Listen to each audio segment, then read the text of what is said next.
கர்த்தருடைய பரிசுத்த நாமத்துக்கு மகிமையுண்டாதாக. இந்த மாலை வேளையிலே மூன்றாவது பாகத்தை பகிர்ந்து கொள்ளும்படி கர்த்தருடைய ஆவியானவர் கிருபை பாராட்டுகிறார். இந்த மூன்றாவது பாகம் சிறுமையிலே என்னவென்றால், சகரியா 10:2 வாசிக்கிறோம். சகரியா தீர்க்க தரிசன புஸ்தகம் 10:2. இது என்ன சொல்லுகிறது என்று கேட்டால், ரத்தின சுருக்கமாய் சொல்லுகிறேன். இந்த அத்தியாயத்திலே, இந்த சகரியாவிலே 10வது அதிகாரம் திருப்பிக் கொள்ளுங்க, 2வது வசனம். கடைசி பகுதியில் மேய்ப்பன் இல்லாததினாலே சிறுமைப்பட்டார்கள் இஸ்ரேல் ஜனங்கள். ஆகையால் ஜனங்கள் ஆடுகளைப் போல சிதறி மேய்ப்பன் இல்லாததினாலே சிறுமைப்பட்டார்கள் என்று சொல்லி வாசிக்கிறோம். பிரியமான தேவனுடைய ஜனமே, இந்த இடத்துல சிறுமையிலே முதல்ல பார்த்தோம் தேவன் அனுமதிக்கிற சிறுமை. காலை ஆராதனையிலே பார்த்தோம் நாமே போய் தேடிக்கொள்ளுகிற சிறுமை. இந்த மூன்றாவது பாகத்திலே மேய்ப்பன் இல்லாதபடியினாலே சிறுமை. இஸ்ரவேல் ஜனங்கள் தேவனுடைய ஜனங்கள். இஸ்ரேல் ஜனங்கள் என்றால் யார்? நம்ம விசுவாசிகள், தேவனை அறிந்த ஜனங்கள், நாம் ஆவிக்குரிய இஸ்ரவேலர்கள். நம்முடைய வாழ்க்கையில் ஒரு மேய்ப்பன் வேண்டும். மேய்ப்பர்கள் இல்லாவிட்டால் வாழ்க்கையில் நமக்கு பலதரப்பட்ட பிரச்சனைகள் வரும். இந்த மேய்ப்பனுடைய பெரிய பங்கு. ஆபிரகாம் எவ்வளோ பெரிய தீர்க்கதரிசி, சர்வவல்ல தேவனுடைய நெருங்கின நண்பர் என்று சொல்லி தேவனுடைய நண்பனாகவே ஏசாயாவிலே வாசிக்கிறோம். புதிய ஏற்பாட்டிலும் சொல்லப்படுகிறது, பழைய ஏற்பாட்டிலும் சொல்லப்படுது. அவன் தேவனுக்கு முகமுகமாய் தரிசிக்கிற ஒரு தீர்க்கதரிசியாக காணப்படுகிறான். ஆனால் இந்த மனுஷன் மெல்கிசேதேக்கு என்ற ஒரு ஆசாரியனிடத்திலே ஒரு நல்ல ஐக்கியம் பூண்டவனாய் இருக்கிறான். அந்த ஆசாரியன் மெல்கிசேதேக்கு எனக்கு அப்பத்தையும் திராட்சரசத்தையும் கொடுக்க ஆரம்பிக்கின்றான். ஆதியாகமம் புஸ்தகம் 14 பஸ்காவுக்கு முன்னாடியாக இது காணப்படுகிறது. யாத்ரியாமத்தில் தான் பஸ்காவை குறித்து நாம் வேதத்தில் வாசிக்கிறோம். புதிய ஏற்பாட்டில் இது திருவிருந்தாய் காணப்படுகிறது. என்னை கேட்டுக்கொண்டிருக்க தேவனுடைய ஜனமே, இந்த மாலை வேலைகளிலே கர்த்தர் உங்களை பார்த்து சொல்லுகிற ஒரு காரியம், உங்களை கர்த்தர் ஆவியினால் நிறைத்திருக்கலாம், உங்களுக்கு பற்பல ஆவிக்குரிய கிருபைகளை கர்த்தர் கொடுத்திருக்கலாம். ஆனால் இந்த கிறிஸ்துவின் சரீரமாகிய ஆலயத்தோடு கூட நீங்கள் காணப்படுகிற பொழுது, அதற்குரிய ஒரு மேய்ப்பனோடு கூட ஐக்கியம் காணப்படுகிற பொழுது, அது எல்லாவற்றுக்கும் ஒரு பேருதவியாக இருக்கும். இந்த இடத்துல நீங்கள் பார்க்கிற பொழுது மேய்ப்பன் இல்லாத ஆடாக இந்த சிம்சோன் நியாயாதிபதிகள் புஸ்தகத்தில் 14வது அதிகாரத்தில் அவருடைய ஓட்டம் ஆரம்பிக்கிறது. 16வது அதிகாரத்தில் ஆரம்பித்த ஓட்டம் சீக்கிரத்தில் 2-3 அத்தியாயத்தில் அவருடைய கதையை, வாழ்க்கையின் சரிதமே முடிந்து விடுகிறது. ஏனென்றால் இந்த எவ்வளோக்கு எவ்வளோவாய் இந்த வரங்கள் கிரியை செய்கிறதோ, ஆவிக்குரிய அபிஷேகம் உங்களிடத்தில் இருக்கிறதோ, அதற்கு ஏற்ற அளவு பலிபீடத்திலே உங்களுடைய பணிவும் சமர்ப்பிப்பும் காணப்படுகிறது. தசமபாகம் காணிக்கை மட்டும் இல்லை, உங்களுக்கே காணிக்கைகள் வருகிற ஒரு பக்குவத்திலே சபை வளர்ந்திருந்தாலும், அந்த மேய்ப்பினுடைய கண்காணிப்பில் ஆடுகள் மேய்ப்பினுடைய சத்தத்துக்கு செவி கொடுக்கிறது. மேய்ப்பின் இல்லாத பொழுது, இந்த ஆசாரம் இல்லாத பொழுது என்ன நடக்கிறது? இவனுக்கு பாவ நிவர்த்தி செய்வதற்கு ஆள் இல்லை, பாவ நிவர்த்தி செய்கிற எண்ணமும் இல்லை. ஆசரிப்பு கூடாரத்தோடு கூட நம்ம காணப்பட்டாதான் இந்த ஒரு ஞாபகமாவது நமக்கு வரும். ஏற்பாட்டுக்கு போகிறார், திம்னாத்துக்கு, எல்லா பயணங்களும் பார்ப்பீர்னு சொன்னால் எடுத்தேன் கழுத்தேன் என்று இருக்கிறது சிம்சனோட பயணம். திராட்சை தோட்டத்தின் வழியில் போகிறார். திராட்சை தோட்டத்தில் இவர் போகிற பொழுது பாலசிங்கம் எதிர்கொண்டு வருகிறது. ஏன் வேறு வழி இல்லையா? திராட்சை தோட்டத்துக்கும் நம்ம ஆளுக்கும் மிகப்பெரிய இடைவெளி இருக்க வேண்டும். அதுதான் விசுவாசிக்கும், ஒரு தேவனுடைய சபையில் இருக்கிற விசுவாசிக்கும், சபைக்கு முக்கியத்துவம் கொடுக்காத விசுவாசிக்கும், பலிபீடத்துக்கு முக்கியத்துவம் கொடுக்காத விசுவாசிக்கும் இருக்கிற வித்தியாசம்.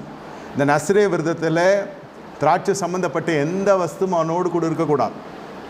புசிக்கக்கூடாது, திராட்சை பழ அடையை சாப்பிடக்கூடாது, வத்தலை சாப்பிடக்கூடாது. அந்த எந்த விதமான திராட்சை சம்பந்தப்பட்ட காரியமும் இந்த மனுஷனுடைய வாழ்க்கையிலே ஈடுபடக்கூடாது. இப்படியாய் காணப்படுகிற இந்த காலகட்டத்திலே இவர் அந்த வழியே போகிறார். பாலசிங்கம் எதிர்படுகிறது. கர்த்தருடைய ஆவியை இறங்குகிறார், அதை கிழித்து போடுகிறார். செத்த சிங்கம் அந்த இடத்துல ஒரு பிரேதம் மாதிரி தான் அது கொலை நடக்கிறது. அந்த சிங்கத்திலே ஒரு தேனடை வைக்கிறது. இதெல்லாம் நடக்குமா என்று கேட்க வேண்டாம். ஜெயிக்கப்பட்ட பாவங்கள் மறுபடியும் உன் பாதையிலே இருக்கும். நீ ஜெயித்து வந்திருக்கலாம், ஆனால் இப்பொழுது அந்த பாவத்துக்குள்ளே ஒரு ஆதாயம் காணப்படுகிறது. என்ன? முதல்ல அது பாவம், ஐயோ அது விபச்சார பாவம், வேசித்தனம், அது ஒரு பெரிய பாவம். இப்பொழுது அது நமக்கு ஒரு ஆதாயம் தரக்கூடியதாக இருக்கிறது. வேசி நல்ல வசதியான வேசியாக இருக்கிறான். அப்போ மனம் என்ன செய்கிறது? அவள் வியாபாரத்தை விட்டு தனியாக உங்களை தனிப்பட்ட விதத்தில் அவள் பராமரிக்கிறதாக சொல்லுகிறாள். இப்போ என்ன நடக்கும்? சந்தர்ப்பவாத உலகத்தில் வாழுகிற நாம் என்ன செய்வோம்? நாம் என்ன செய்வோம் என்றால் சராசரி மனித மனம் விரும்புகிறத சொல்லுகிறேன். சரி, பரவாயில்லைன்று தான் இருக்கும். இங்கே யோசேப்பிடத்தில் அபிஷேகம் இருக்கிறது. இந்த இடத்துல அபிஷேகம் இந்த மனுஷனை விட்டு கொஞ்சம் கொஞ்சமாக போகிறது, அது உணராது இருக்கிறான். இதுக்கு தான் ஒரு ஆசாரியன் வேண்டும். மெல்கிசேதேக்குக்கு இவன் தசமாவும் கொடுக்க வேண்டிய காரணம் என்ன? சம்பந்தமே இல்லையே. சாலமின் ராஜா அவர்.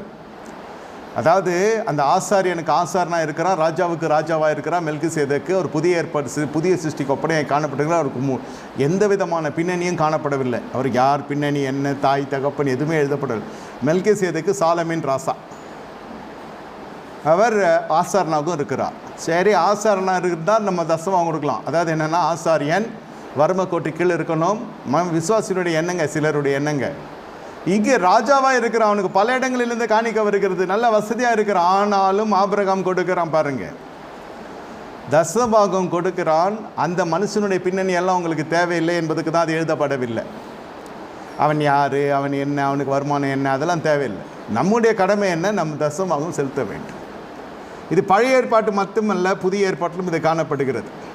எனக்கு கேட்டுக்கொண்டிருக்க தேவனோட சின்னமே, விருத்தி அடைவது, அது செய்கிற பொழுது என்ன நடக்கிறது என்று கேட்டால், இவன் யுத்தத்துக்கு போகிறான், ஜெயம் பெற்று வருகிறான். ஜெயம் எடுத்த உடனே வந்து இந்த காரியங்களெல்லாம் செய்கிறான். பாருங்க, போராட்டம் வாழ்க்கையில் இருக்கிறது. சகோதரனுக்குள்ளே காணப்படுகிற ஒரு பிரிவினை, அல்லது சகோதர ஸ்நேகத்தில் காணப்படுகிற ஒரு பிரிவினை, எதோ அங்கு லோத்து பிரிந்து போய் விடுகிறான். சோதம் கோமோர பட்டணத்தில் போய் அந்த ராஜாக்களை இவனை சிறைப்பிடித்து விடுகிறாங்க. அப்போ போய் இவனை மீட்டு கொண்டு வந்து இந்த தசமா காணிக்கையில் ஜெயம் எடுத்த உடனே வந்து தசமா காணிக்கையில் செலுத்துகிறவனாக காணப்படுகிறது.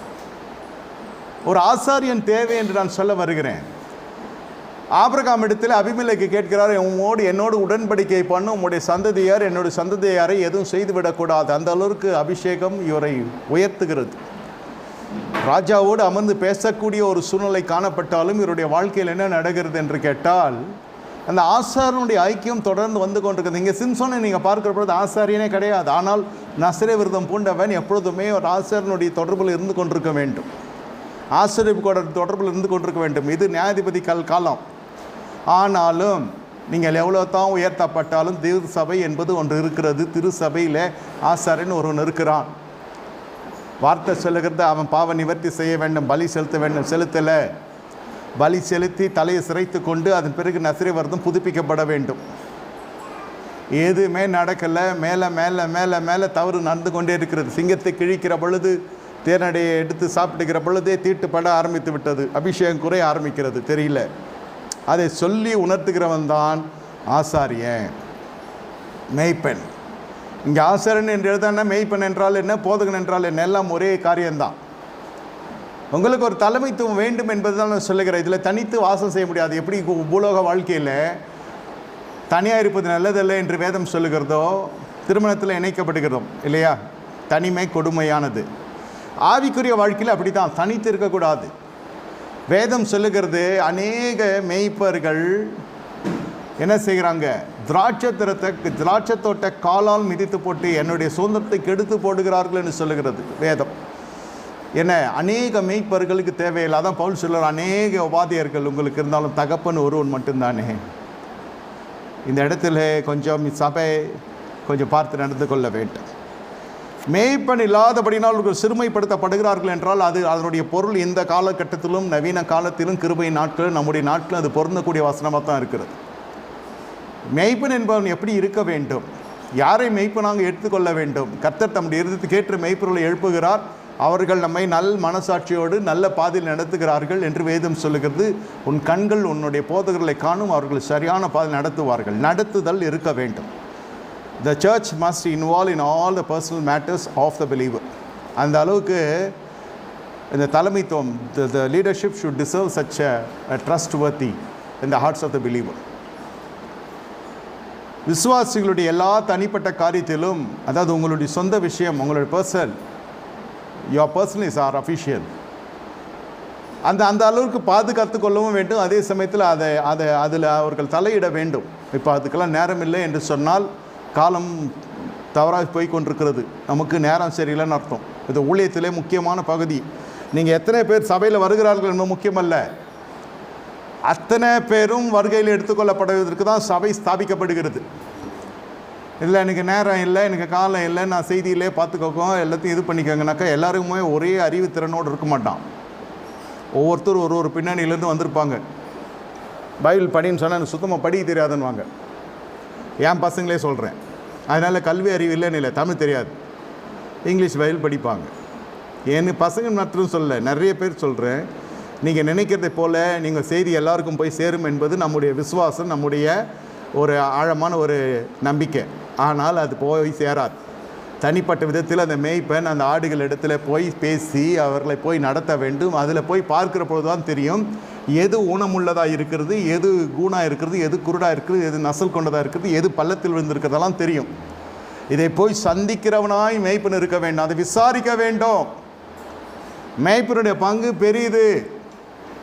எல்லா ஊழியத்துக்கும் அது கேட்ட பாடுகள் இருக்கும். ஆனால் இந்த மேய்ப்பன் இல்லாதபடினால் எப்படி ஜனங்கள் சிதறடிக்கப்படுகிறார்கள் என்றால், முதலிலே அடிப்படை காரியம், இந்த வேலைக்கு போகிறவர்களுக்கு மட்டும்தான் இல்லை, குடும்பத்தில் வயோதிகர்கள் இருக்கலாம், வயதானவர்கள் இருக்கலாம், இளைஞர்கள் இருக்கலாம், கன்னிகை இருக்கலாம், வாலிபர்கள் இருக்கலாம், திருமணமானவர்கள் இருக்கலாம், சின்ன குழந்தைகள் இருக்கலாம். எல்லாருமே சபை என்று வருகிற பொழுது அந்த இடத்துல மேய்ப்பன் போய் எல்லாரையும் விசாரித்து பார்த்து பேசி அவர்களோடு கொஞ்சம் நேரத்தை செலவு செய்து என்ன அவர்களுடைய ஆவிக்குரிய நிலையை அறிந்து அதுக்கேற்றபடி சாந்தமாய் போதிக்க வேண்டும். இந்த நன்மைகளை விதைக்கிற பொழுது தான் சரீர நன்மை சபைக்குள்ளே வர ஆரம்பிக்கும். இதுதான் தலைமைத்துவம். இது இல்லாவிட்டால் வீட்டிலே சிறுமை உண்டாகும். என்ன சிறுமை உண்டாகும்னா, வீட்டுக்குள்ளே கணவன் மனைவி பிரச்சனை வரும், பிள்ளைகள் பிரச்சனை வரும்,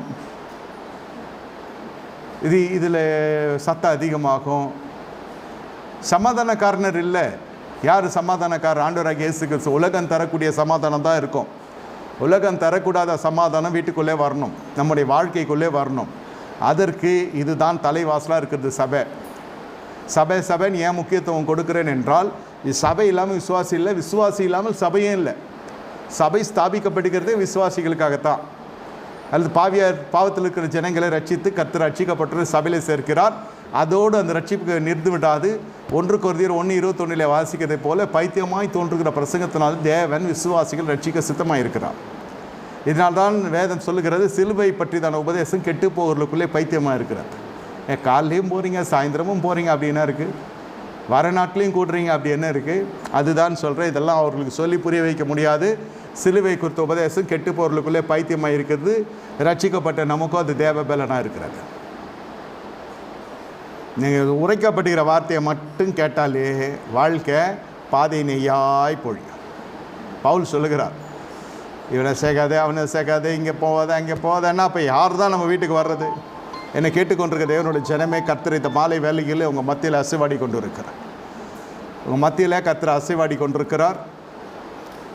தேவன் உங்கள் இருதயம் கலங்காது இருப்பதாக என்று கர்த்தர் சொல்லுகிறார்.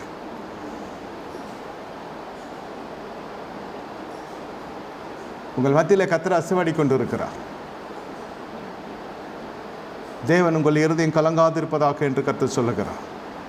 இப்போது இந்த மேய்ப்பர்கள் இப்படியாக நான் சொல்லுகிறேன். இப்பொழுது வேத வசனத்தின் அடிப்படையில் பார்க்கிற பொழுது ஆதியாகம புஸ்தகம் 29வது அதிகாரத்தில் இங்கே பார்க்கிற பொழுது ஒரு தனிப்பட்ட குடும்பத்திற்கு மேய்ப்பன் எவ்வளோ தேவை என்பதை நான் சொல்லுகிறேன். இந்த இடத்துல 2வது வசனத்திலிருந்து 29:2 10 வசனம் வரை நீங்கள் வீட்டில் வாசித்து பாருங்கள். நான் ரத்தின சுருக்கமாக சொல்லுகிறேன். அந்த வயல்வெளியிலே ஒரு கிணற்றையும் அந்த 3 மந்தைகளையும் இருக்கிறது. கிணற்றிலே மந்தைக்கு தண்ணீர் காட்டுவார்கள். அந்த கிணற்றின் வாய் ஒரு பெரிய கல்லினால் அடைக்கப்பட்டிருக்கிறது. அந்த மந்தைகள் எல்லாம் சேர்ந்த பின் கிணற்றின் வாயில் இருக்கும் கல்லை மேய்ப்பர்கள் புரட்டி ஆடுகளுக்கு தண்ணீர் காட்டி மறுபடியும் கல்லை முன்னிருந்தபடி கிணற்றின் வாயிலே வைப்பார்கள். அதாவது ஸ்மால் ஓப்பனிங்கு, அந்த கல்லை திறக்கிறது மூடுறது. இது அந்த காலத்தில் பெண்கள் மேய்த்து கொண்டிருக்கிறாங்க ஆடுகளை. லாபானுடைய பெண்கள் ஆடுகளை மேய்த்து கொண்டிருக்கிறாங்க. யாக்கோபு தாய் வீட்டிலிருந்து, தகப்பன் வீட்டிலேருந்து புறப்பட்டு லாபான் வீட்டுக்கு வந்து கொண்டிருக்கிறார். நம்ம ஆளுக்கு கூழ் காசுறது மட்டுமில்லை, ஆட்டிலே நல்ல தலை சிறந்த ஒரு வேலைக்காரன்.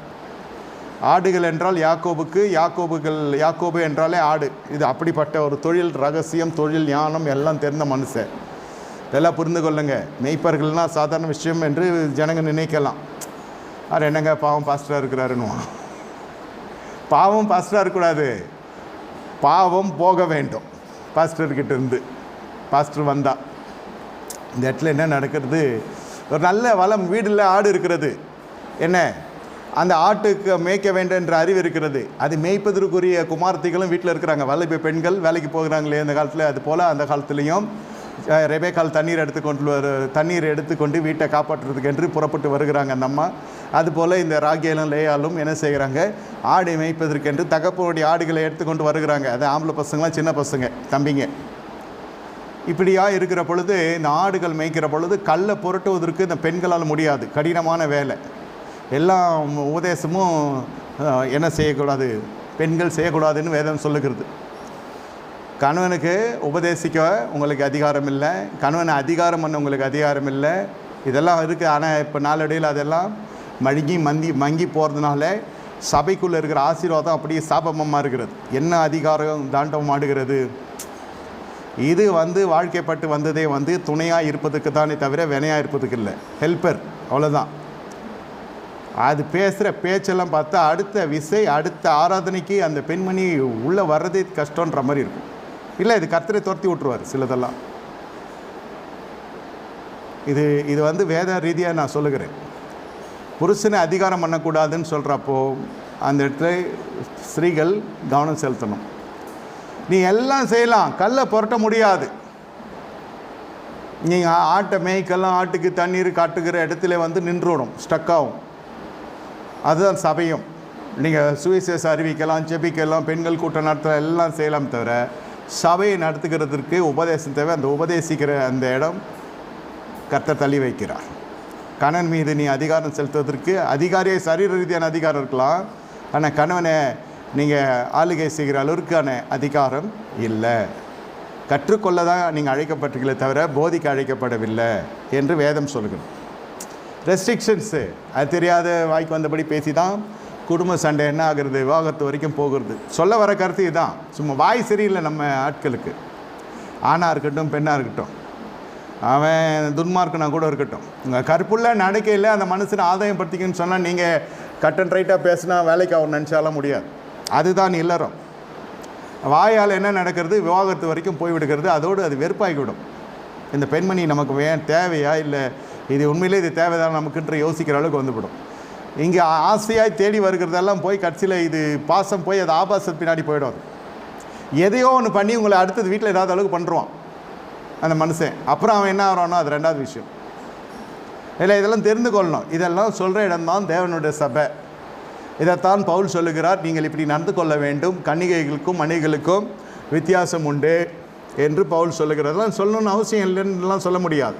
இதெல்லாம் பர்சனல் மேட்ரு, இதெல்லாம் தெரியாதா? ஆனால் இதெல்லாம் தெரியணுன்ட்டு தான் சபை இதை தான் சொல்லணும். Only church only can involve in this, none can involve in this. வேற எவனோ இன்வால்வ் ஆனானாக்கா அவ்வளோதான். கேப் இல்லாமல் அவன் தனியாக ஒரு ராஜ்ய பார்த்து உண்டாக்க நினைப்பான். இன்னும் குடும்பம் நாசமாக போகும். இது சபை, இந்த இடத்துல தலையிட்டே ஆக வேண்டிய இல்லை. இதிலெல்லாம் நான் தலையிட மாட்டேன், உங்கள் குடும்ப விஷயத்தை தலையிட மாட்டேன்னாக்கா அது வேதம் சொல்லுகிற மெய்ப்பன் இல்லை, அது ஏய்ப்பவன். இப்படி ஆகி போகிற பொழுது ஆடுகள் இல்லை யாக்கோபுக்கு, நோ பிஸ்னஸ். அவனே சொங்கி நொந்து நூடுல்ஸ் ஆகி அவர் போகிறார். ஆடுகள் என்று வருகிற பொழுது அவருக்கு ஒரு புத்துணர்வு வருகிறது. அங்கேயே விசாரிக்கிறார், லாபான் யார், அந்த பெண்கள் யார். இதை பார்த்து கொண்டே இருக்கிற பொழுது அந்த நேரத்தில் என்ன செய்கிறான், 7வது வசனத்தில் சொல்லுகிறான், இப்பொழுது இன்னும் வெகு பொழுது இருக்கிறது, இது மந்தைகளை சேர்க்கிற வேலை அல்லவே, ஆடுகளுக்கு தண்ணீர் காட்டி இன்னும் மேய விடலாம் என்றான். அந்த ஆட்டுக்கு வேலைக்காரன், மேய்ப்பேன். இது என்ன வேலையில், என்ன காலத்தில் எதை பேச வேண்டும் என்று தெரியாது. ஞாயிற்றுக்கிழமை ஆராதனைனாக்கா எல்லாத்தையும் ஏற கட்டிட்டு ஆராதனைக்கு வர்றது தான் நம்ம முக்கியத்துவம் கொடுக்கணும். அந்த நேரத்தில் தான் எல்லாம் வருது, எல்லாம் போதுன்னா வேணான்றாது. இல்லைன்னா நம்மளுக்கு கர்த்தர் நிராகரித்து போட்டுருவார். ஆலயத்தில் நேரம் என்னவென்றால் அந்த நேரத்துக்குள்ளே நம்ம சேருகிறது அது உத்தமம். கர்த்தருடைய சமூகத்தில் கர்த்தருடைய வாசலில் காத்திருக்கிறது பாக்கியம். கத்திரிக்காய் காத்திருக்கிறது நல்லது. அப்பொழுது திங்களிலிருந்து சனிக்கிழமை வரைக்கும் நமக்காய் காரியங்கள் காத்திருக்கும். நம்ம ஏதாவது ஒரு காரணம் சொல்லி வந்தால் அடுத்த விசை ஆராதனையிலே அந்த நபர்கள் உள்ளே இருக்கிறது அது கேள்விக்குறியாக மாறிவிடும். இந்த 7 நாளில் நியாய தீர்ப்பு வந்துடும். வார நாட்களில் சொல்கிறேன். எங்கேயாவது போட்டுன்னு ஏதோ வண்டியை போட்டுன்னு விழுறது, ஏதோ ஒன்று குளிக்கிறோம்ல வழிக்கு விழுறது எவ்வளோ நடக்குது பார்க்குறோம். நான் பெரிய நியாய தீர்ப்பு இல்லைனாலும் அடுத்து அது பரிசுத்த பலிபீடத்து அண்டையிலே பரிசுத்த சமூகத்தில் வராத அளவுக்கு கர்த்தர் பண்ணுருவார். இல்லை, வைராக்கியமான தேவன் அவர். வெகு காலம் இருக்கிறது, இன்னும் இப்போ வெகு பொழுது இருக்கிறது. இது மந்தைகளை சேர்க்கிற வேலை அல்ல. ஆடுகளுக்கு தண்ணீர் காட்டி இன்னும் மேய விடலாம். தெரியுமா, பரவாயில்ல, இவ்வளோ வெளிச்சம் இருக்குது, இன்னும் கொஞ்சம் மேயட்டோம், இன்னும் கொஞ்சம் அது சாப்பிட்டுட்டோம். இது ஏன்னா இது பெண்கள் மேய்க்கிற பொழுது என்ன, சீக்கிரம் மேய்ச்சிட்டு வீட்டுக்கு போனால் இரவுக்குள்ளே வீட்டுக்கு போகணும். இந்த இடத்துல இந்த மனுஷன் துணைக்கு இருக்கிற தொட்டு ஆடு இருக்கும், அப்புறம் இந்த பெண்கள் இருக்க மாட்டாங்க. அதுதான் சொல்ல வந்தேன் நான். ஆடு இருக்கும், சபை இருக்கும், எல்லாம் இருப்பாங்க, நீங்கள் இருக்க மாட்டீங்க. காலை வேலையை பார்த்து நடந்து கொள்ள வேண்டும். ஞாயிற்றுக்கிழமை ஆராதனைன்னா நம்ம அதுக்கு தான் முக்கியத்துவம் கொடுக்கணும். அதுக்கு தான் சனிக்கிழமை பிரிவாகுது. அவங்க வராங்க, இவங்க வராங்க, வேலைக்காரங்க வராங்க, வெட்டிக்காரங்க வராங்க, தோட்டக்காரங்க வராங்கனாக்கா முடியாது. அவங்கள மாற்றி வைங்க, இல்லைன்னா வேறு ஆளை போட்டிருக்கோங்க. இது சொல்ல வேண்டிய காலகட்டத்தில் நான் இருக்கிறபடின்னு நான் சொல்லுகிறேன். நீங்கள் ஆராதனைக்கு இன்னும் வெகு காலம் இருக்குதுன்னு வீட்டில் இருக்கக்கூடாது. சனிக்கிழமையிலே ப்ரிப்பேர் ஆகிடணும். நம்ம எப்படி உபவாசம் இருந்து ஞாயிற்றுக்கிழமைக்கு வரோமோ அதுபோல் எப்படி எல்லாம் காய்கறி எல்லாம் கொள்முதல் பண்ணுறோமோ சமையலுக்கு, அதே போல் நீங்கள் எல்லாம் உடையெல்லாம் அன்னைக்கு ஞாயிற்றுக்கிழமை காலையில் அரேஞ்ச் பண்ணக்கூடாது. சொல்கிறேன், if you are following up the time, make it all on Saturday. நல்லா மேய்ப்பேன், காலத்தை அறிந்து செயல்படுவான், நேரத்தை அறிந்து செயல்படுவான். நல்லா புரிந்து கொள்ளணும். கொஞ்சம் மேய விடலாம், கொஞ்சம் தண்ணீர் காட்டலாம். அதாவது இப்படி செய்யக்கூடாது. அதற்கு அவர்கள் எல்லா மந்தைகளையும் சேரும் முன்னே அப்படி செய்யக்கூடாது. சேர்ந்த பின் கிணற்றின் வாயிலில் கல்லை புரட்டுவார்கள், அப்பொழுது ஆடுகளுக்கு தண்ணீர் காட்டுவோம் என்றார்கள். அவர்களோடு பேசி கொண்டிருக்கிற பொழுது இப்படியெல்லாம் கல்லை புரட்டி தண்ணீர் காட்டுகிறான். கல்லை புரட்டுறதற்கு இந்த மேய்ப்பன் தேவை. ஒவ்வொரு குடும்பத்திலும் கால வேலை தெரியாது. எழுதி வைத்து கொள்ளுங்கள். நான் சொல்கிற காலகட்டத்தில் நான் சொல்கிற வார்த்தைகள் தீர்க்க தரிசனமான வார்த்தைகள். எல்லா குடும்பமும் படித்திருக்கிற குடும்பம் இருக்கும், நல்ல செழிப்பாக இருப்பாங்க வெளி தோற்றத்தில். They don't know the value of their own timings. காலம் தெரியாது, காலத்தில் விதைக்க தெரியாது, காலத்தில் பயிர் செய்ய தெரியாது, காலத்தில் அறுவடை செய்ய தெரியாது. விதைத்தா தானே, காலத்தில் எழுமை தெரியாது. ஆமாம், அதெல்லாம் அந்த பழைய காலத்து ஜீவியாது. என்னது ரெஸ்ட் பண்ணுறதெல்லாம், that's all old life. Life in Egypt, one day holiday, so I am relaxing. Oh, holiday, no, it is a holy day for us. God will change your schedules. God will change, transform your handwork, business, everything. He'll give you a rest, He'll give you food, He'll give you water to drink and enjoy the pleasant ambience. நம்ம என்ன செய்கிறோம்? Holiday இல்லை, அது holiday. Holiday வரதான் இதெல்லாம் நடக்கும். என்ன நடக்கும்? Resting, relaxing. So then after long gap of good sleep, ஆராதனைக்கு சாயந்தரம் வரலாம். காலை முழுவதும் கர்த்தருடைய கிருபை, காலையிலே அதிகாலையிலே கர்த்தருடைய கிருபை வருது போல, வாழ்நாளெல்லாம் மகிழ்ந்திருக்கு அதிகாலையிலே உங்களுடைய கிருபை பொழிய போடணும் போல, மதியானம் மாய்க்கு சாப்பிட்டு உருண்டு பரண்டு எழும்பி குளித்து விட்டு ஃப்ரெஷ்ஷாக வர்றது. இது this is a Egyptian life. This may be a pattern. This is a Egyptian life. கால வேலை தெரியல. காலையிலே வந்து ஆலயத்தில் நீங்கள் குளித்து கிழித்து சுத்தமாய் வந்து கரங்களை உயர்த்தி ஆராதிக்கிற பொழுது அந்த கிருபை ஆலயத்தின் நன்மையினாலே போஷிக்கப்படுவீர்கள். உங்களுக்கு கையின் பிரயாசம் மாற்றி அமைக்கப்படும். மேய்ப்பன், நல்ல மேய்ப்பன் வருகிற பொழுது அந்த மேய்ப்பனுடைய சத்தியத்தை கீழ்ப்படுகிறது. That's old life. You need to transform yourself. 8 மணினா 7:45 இங்கே இருக்கிற மாதிரி நினச்சிங்கன்னா 7:55 வந்துடுவீங்க. 8 மணிக்கு ஆராதனைனாக்கா அது 8:30 மணிக்கு வருவீங்க. அதுக்கு 1000 காரணம் சொல்லி கொண்டு வருவீங்க. அதெல்லாம் தேவையில்லை. அதெல்லாம் 2வது பட்சம். ஏன் இதை நான் சொல்லுகிறேன் என்றால், அந்த கால வேலையை அறிக்கிறவன் மேய்ப்பன். அந்த கால வேலைகளை அறிந்து செயல்படுகிற பொழுது என்ன நடக்கும் என்றால், ஆடுகளை சீக்கிரம் மேய விட்டு சீக்கிரம் கொண்டு வந்தால் சீக்கிரம் போகலாம். அந்த பெண்களுடைய எண்ணம் என்ன சொல்லுகிறான்? இப்படி இல்லை, ஆடு கொழுக்காது. நேரத்தில் ஒரு காலகட்டம் தான் அந்த ஆடு சாப்பிடும்.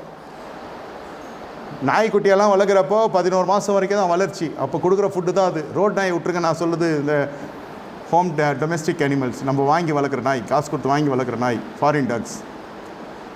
அப்போ நீங்கள் காய்ச்சலாக கொடுத்தீங்களா அது கடைசி வரைக்கும் காய்ச்சலாக இருக்கும். அப்போ நல்ல கொழுத்த கன்று அடித்து போட்டிங்கனாக்கா அதனால புஷ்டியாக வளரும். நாய் வளர்ப்பு சொல்கிறேன். அதுபோல் ஆடுக்கும் ஒரு குறிப்பிட்ட பருவ வரைக்கும் தான் அது சாப்பிடும். ஒரு குறிப்பிட்ட கால வேலையிலிருந்து வரைக்கும் அது மேயணும். அதுக்கு மேய்ந்ததற்கு அது மேய்ந்து விடும். ஆனால் நம்ம தான் அதுக்கு தண்ணீர் காட்டணும். பாருங்கள், நீங்கள் எப்படி வேணால் பைபிள் படித்து கொண்டு வரலாம், ஆனால் மேய்ப்பன் ஜீவ தண்ணீரை கொண்டு வருகிறவன் தான் மேய்ப்பன். அல்லேலூயா.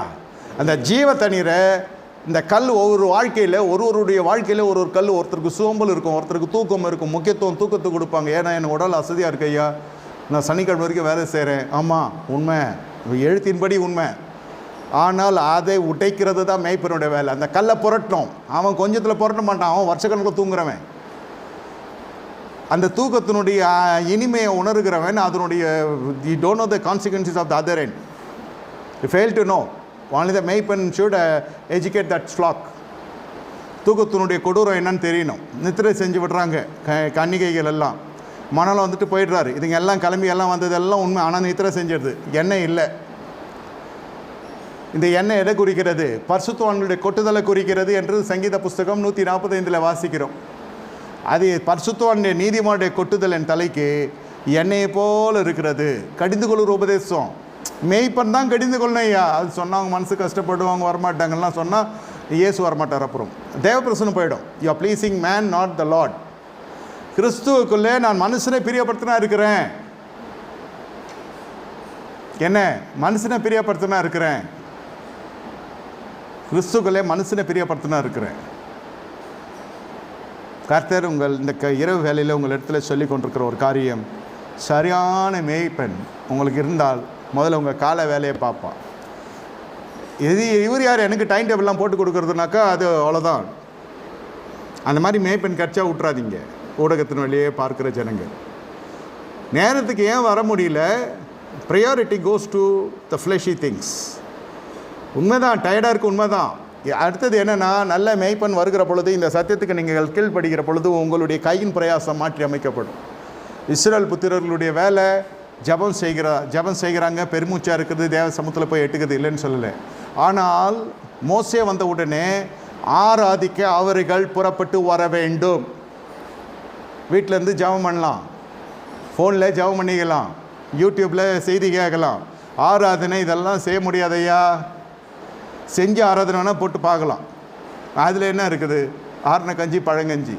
லைவ் வர்ஷிப்பில் வந்து நீங்கள் கரங்களை உயர்த்தி கர்த்தரை தொழுது கொண்டு நமஸ்கரிக்கிறதும், பணிந்து குனிந்து முழங்கால் படுகிறதும், கரத்தை உயர்த்தி வானத்துக்கு நேரே எங்கள் இருதத்தை ஊற்றி செபிக்கிறதும், ஆடுகிறதும் பாடுகிறதும் கர்த்தருக்குள்ளே சொல்லுகிறேன். ஆடல்னா டான்ஸ் இல்லை, சொல்கிறேன். இது எப்படி இருக்கிறது? நீங்கள் முக்கியத்துவம்லாம் சரீரத்தை கொடுத்துட்டு கடைசியாக நீங்கள் கர்த்தருக்கு ஒரு you giving a preference end of the day, the evening service end of the day. This can be appreciated people who attended the morning service too. ஆமாம், சத்தியம் இது சொல்ல வேண்டிய காலகட்டத்தில் நான் இருக்கிறேன். இது கல். சிலர் வீட்டில் இது ஒரு கல்லாகவே இருக்கும், இது ஒரு தடையாகவே இருக்கும், இது பழக்கமாகவே இருக்கும். ஈவினிங் சர்வீஸ் தான் நான் போவேன். காரணம் என் வேலையை இந்த கல்லை நான் புரட்டுறப்போ உங்கள் வேலையில் இந்த ஞாயிற்றுக்கிழமையிலே ஒரு அற்புதம் நடக்கும். அல்லேலூயா. வேலையில் அற்புதம் நடக்குன்னா உங்களுடைய வேலையுடைய எல்லா பேட்டர்னுமே கர்த்தர் மாற்றார். Because you are changing the pattern of your life style.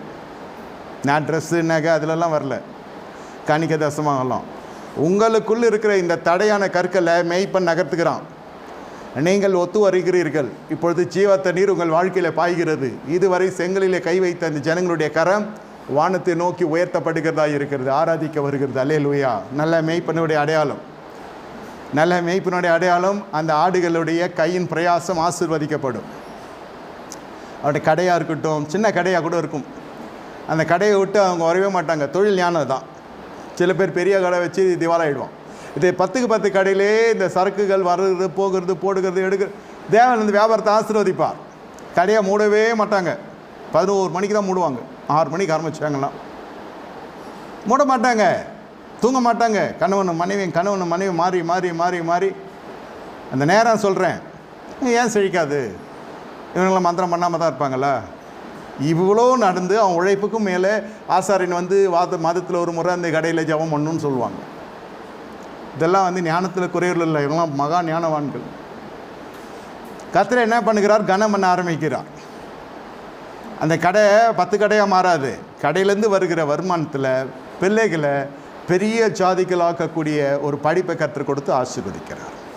இது காசு மட்டும் செய்யாது, பிள்ளைகளும் படிக்கணும்.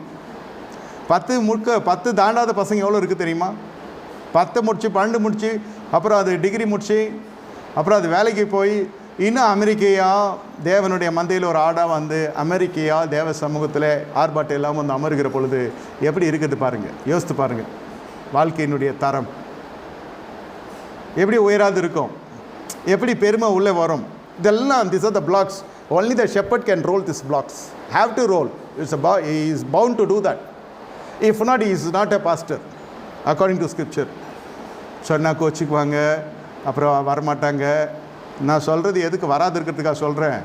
ஆசீர்வாதம் உங்கள் வாழ்க்கையில் வரணும். இன்னும் எவ்வளோ நாள் இப்படியே போய்கொண்டிருக்கோம், இன்னும் எவ்வளோ நாள் இப்படி ஓடிக்கொண்டிருப்பீங்க. இஸ்ரேல் புத்திரர்கள் போல் போகிறது வாழ்க்கை. மணி அடித்தா சாப்பாடு மாதிரி காலையில் எழுந்து திருப்பி வேலைக்கு வரணும், திருப்பி சாயந்தரம் வரணும், திருப்பி போகணும். ஒரு விசை ஒரு மேய்ப்பு உங்கள் வாழ்க்கையில் a man of God is crossing in your life led by the Lord, then your life style should change, not only financially. ஆமாம், வாழ்க்கை மாறணும், வாழ்க்கை மாறணும். இந்த கல்லை புரட்டுகிற மெய்ப்பனால் தான் மாற்ற முடியும். They only can transform your life. People who claim as pastor cannot do anything in your life. He can be claiming himself as a pastor. அவங்க போதகர் என்று உரிமை பாராட்டி கொள்ளலாம். நானும் போதகன் என்று சொல்லி வரலாம், வீடு சந்திக்கலாம். வரலான்னா என்ன, நீங்கள் திறந்தா வருவோம். ஆனால் ரியல் குக்குக்கும் குக்கிங் மாதிரி அந்த ஆப்ரான் போட்டிருக்கிறவங்க வித்தியாசம் இருக்கு இல்லையா?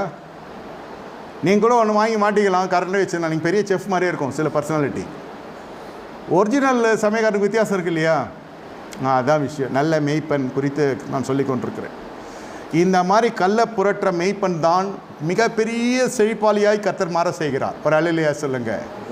பாஸ்டர் எப்படி ரிச்சாக வராருன்னா இதான், உங்கள் வாழ்க்கையில் இருக்கிற கல்லை புரட்டோன்னு உங்களுக்கு ஜீவ தண்ணீர் வருகிறது.